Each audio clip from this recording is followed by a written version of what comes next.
ته پوهه نه یې چې زه څنګه او پس شاعر وم ته پوهه نه یې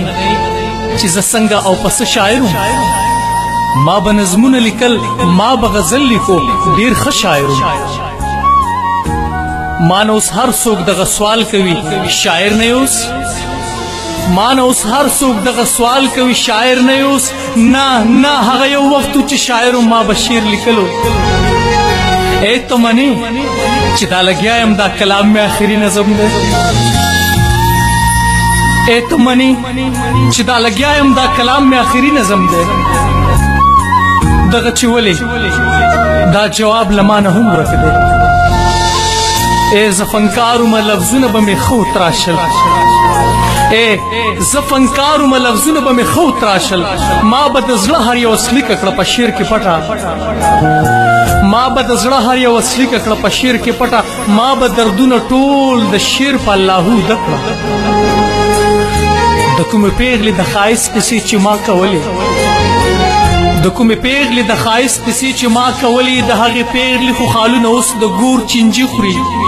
د کوم زلمي د مینتوب کیسه چې ما چیړله په هغه ځوان سلی جوړ دی او د ګور میلمه دی د مینتوب کیسه یې ځکه شو نیمګړې پاتې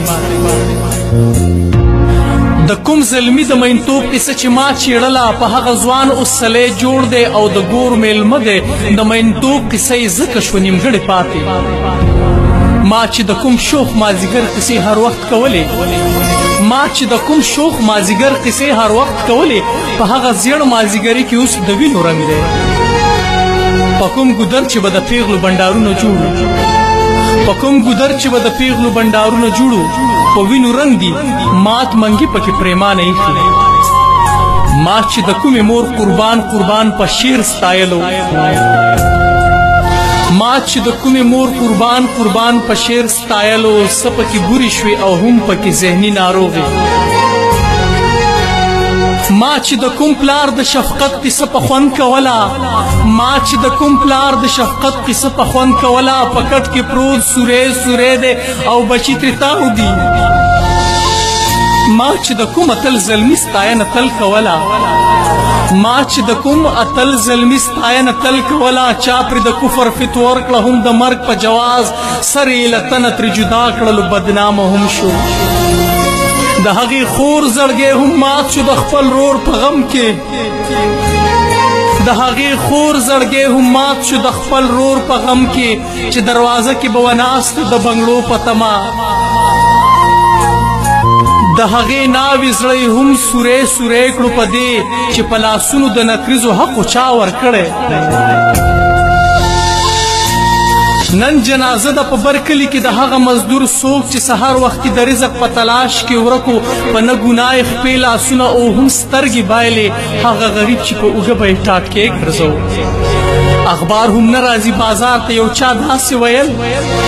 اخبار هم نه راځي بازار ته یو چا داسې ویل اخبار والا چا نامعلومه کس په چوک کې مړ کو د خان کاکا په جنازه کې لس کسه هم نه و د خان کاکا په جنازه کې لس کسه هم نه و له دغه یېرې چې اوس برید په جنازو هم کېږي او هغه فنکار اوس هم ودونو او خادو ته نه ځي هغه فنکار هم اوس ودونو او خادو ته نه ځي د نیمې شپې ورته چا خط پرېښی سندرې پرېږده مور مې ویل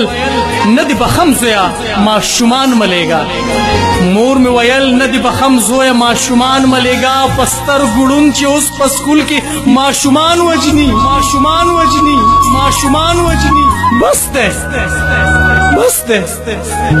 بس دی نه شعر نه غزل او نه ټپلي کما بس دی نه شعر نه غزل او نه ټپلي کما که لیکم درد به وي او غم به وي نور څه لیکمه نور څه لیکمه نور څه لیکمه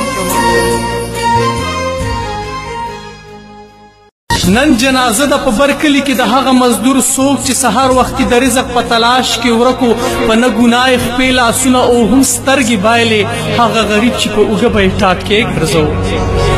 اخبار هم نه راځي بازار ته یو چا داسې ویل اخبار هم نه راځي بازار ته یو چا داسې ویل اخبار والا چا نامعلومه کس په چوک کې مړ کو د خان کاکا په جنازه کې لس کسه هم نه وو د خان کاکا په جنازه کې لس کسه هم نه وو له دغه یېرې چې اوس برید په جنازو هم کېږي او هغه فنکار اوس هم ودونو او خادو ته نه ځي هغه فنکار هم اوس ودونو او خادو ته نه ځي د نوې شپې ورته چا خط پرېښی سندرې پرېږده مور مې ویل نه دې بخم زویه ماشومان ملیږه مور مې ویل نه دې بخم زویه ماشومان ملیږه په سترګو ړوند چې اوس په سکول کې ماشومان وجني ماشومان وجني ماشومان وجني بس دی بس دی بس دی نه شعر نه غزل او نه ټپه لیکمه بس دی نه شعر نه غزل او نه ټپه لیکمه که لیکم درد به وي او غم به وي نور څه لیکمه نور څه لیکمه نور څه لیکمه